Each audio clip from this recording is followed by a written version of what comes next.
Why did you all condemn Origin? I mean, these are the kind of things that keep me up at night. That's what keeps you up at night? All right, you want to know what keeps me up at night? Now follow with me because we're about to go down a rabbit hole. Have you all ever seen this movie right here? You know, the old animated 101 Dalmatians by Disney? Follow me. I'm going somewhere with this, all right?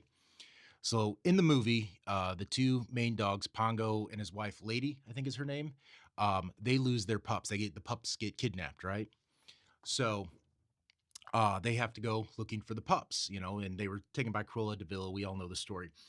But here's the thing: throughout the movie, the dogs, all the animals, as a matter of fact, they all talk to each other, and they all talk in English to each other, right?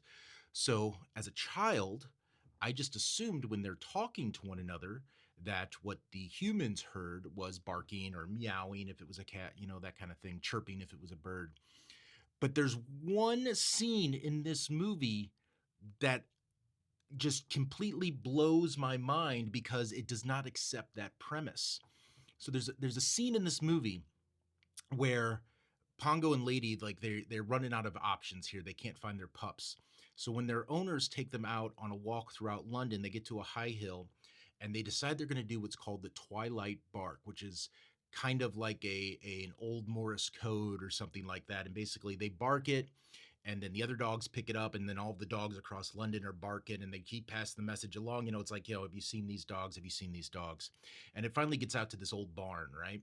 And there's a cat, there's a horse there, and there's an old dog that has like a stereotypical, like he's supposed to be like an old general or an old colonel or something. And he's the one who's interpreting this code. In fact, and you know that because he's listening, and he goes, one howl, two yips, and a woof. And he, translates that Morse code into, the 15 missing pups or whatever.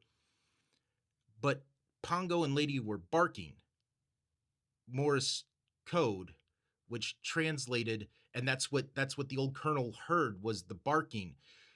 So it wasn't English.